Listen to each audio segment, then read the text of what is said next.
Salamat po, Madam Chair.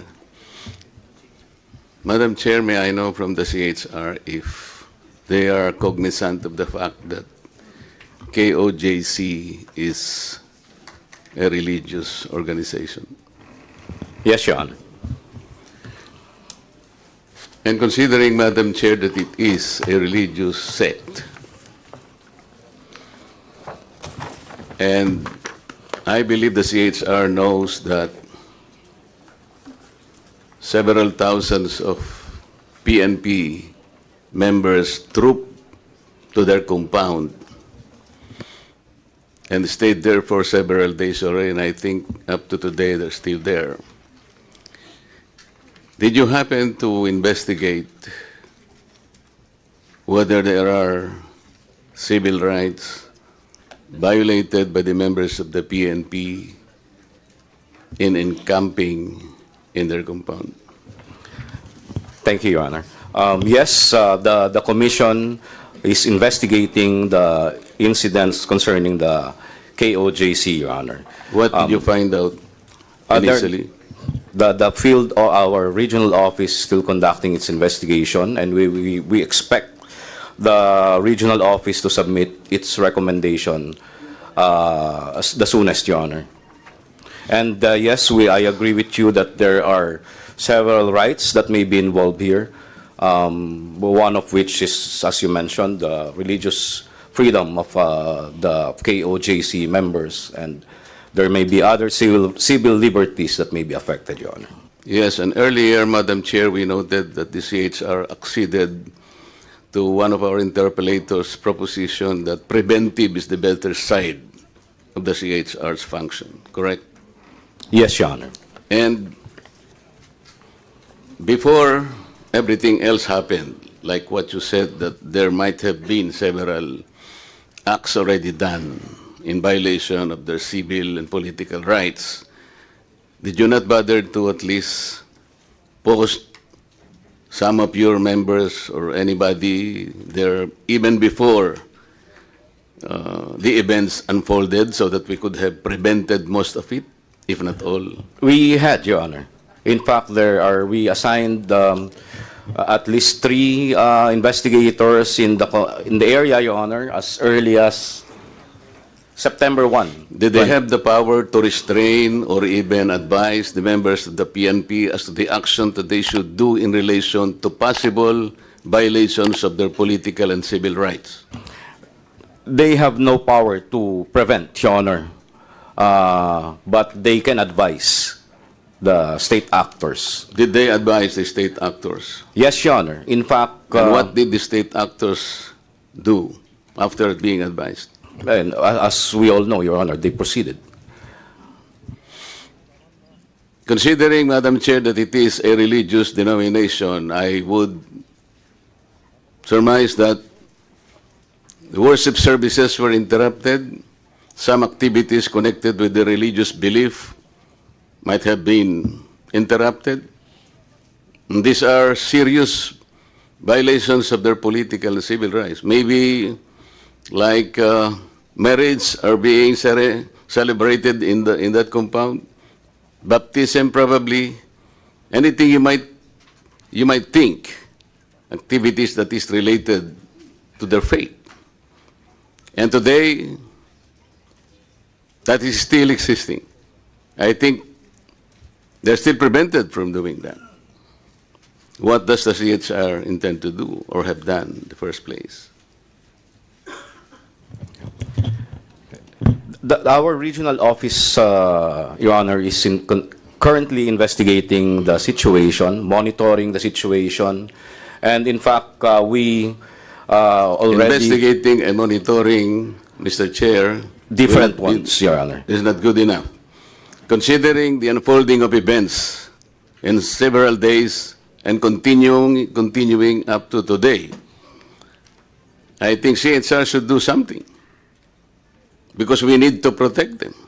Protecting their human rights is the center of the function of the CHR. Am I correct? Yes, Your Honor. But before the Commission acts on the situation and to perform whatever is necessary, we have to conclude our investigation.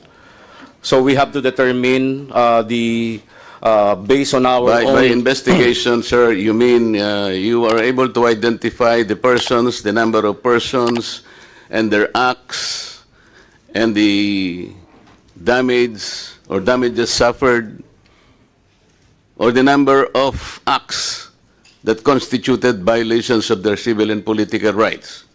Yes, Your Honor. Those are among the details that we might need. And when can this committee receive a report so that probably even Congress can act on it and do something about it? Yes, Your Honor. As soon as the investigation is concluded, Your Honor, and the commission and bank... You have a time frame, sir? Ano ba time frame natin? I'm sorry for being insistent, but this is violation of civil and political rights. You need to protect people. We understand, Your Honor. That's why we directed our regional office to expedite the investigation. In fact, the region already submitted a few recommendations on a few rights involved. And as we know, the incident is continuing as of the moment, and we cannot finish. The investigation is continuing, Your Honor. At the least, as the regional office concludes one issue, they are required to submit it to the commission. yes, while you are doing the investigation, at least you should have done something to prevent further violations of human rights. Because hindi na po matitigil, baka hindi na rin matigil ang pag-iimbestiga ninyo. Because while you are investigating, nagagawa pa rin po in continuing violations of human rights. Can we Yes, expect, for example, a report by 5 o'clock this afternoon, Mr. Chair? That would be impossible, Your Honor, because we will be waiting for the recommendations from the regional office, Your Honor. But So 5 o'clock tomorrow morning? Or 5 o'clock 3 days later? Perhaps, Your Honor, after the September 10 meeting of the Commission and Bank, we may have decided on a certain matter. That will be 1 week from today. Yes, And Your we're Honor. expecting that there are a lot more violations will happen. Am I correct? Yes, Your Honor. Okay. A while ago, red tagging was mentioned, Mr. Chair. Yes, Your Honor. In the phrase red tagging, who is red? What is red? Red pertains to the communist, Your Honor. Can you be more specific? The CPP, NPA, NDF, Your Honor. Okay. Why would a person or a group be tagged as sympathetic to the red? Why? Well, I think that should be answered by the appropriate agency of the government, Your Honor. Yes, but you committed to study further. Yes, Your Honor. And so probably today, you might have an inkling as to why a person could be tagged as red as well. Actually, Your Honor, there If are you are very... sympathetic with the Reds, you can always be tagged as one of them, correct? It may be possible, Your Honor. There are instances where tagging is not only because you are sympathetic to the red. Well, based on the accounts of victims, Your Honor, the mere fact that they are serving the people, the poor people in a community, they are already tagged. The mere fact that they are advocating for a certain right, they are already tagged. So it depends on it's not up to the commission to answer the question, Your Honor. It's up to the government agencies involved in the I'm tagging, raising Your this Honor. point, sir, because they can use a defense that we are only trying to help people. Like trying to protect their rights also, your human rights. This representation, for several days already, is fighting for the rights of ABS-CBN workers who have been denied of their rights to compensation, as already ruled by the Supreme Court by way of execution. Until today, they're struggling to get the rightful compensation already awarded by the Supreme Court. Ginawa ko po ito meeting with the NLRC officials themselves, including the Secretary of Labor. But I did that without making any resentment against the government. I did that because I want to help the people. I cannot be red tag, is it not, Mr. Chair? Well, it's an experience, Your Honor. You're not answering my question. I cannot be red tag by doing that. Yes, Your Honor. Yes, thank you. Yun nga po yung gusto kong sabihin. If that group of persons cannot even, let's say, denounce the doings of the NPA, they can be red tag. And that's understandable. Am I correct? I think we have to make this If I am the term asked- red, Your Honor, If I am clear. asked to denounce, for example, the works of the Reds, and I did not do it, I can be red tag. At hindi ako pwedeng sisihin. Tama po? Well, may mga experiences po ang mga tao na pagka there are instances where people were asked to denounce the CPP, NPA, NDF, and once they refuse, they are tagged. Hindi ho namin ma-deny yun because there are claims. Pero that kung may halimbawa ganyang po ang pangyayari. gagawin nila, yung tulong lang talaga. Huwag mo na silang i-instigate. Sabihin na lang nating tulong lang talaga.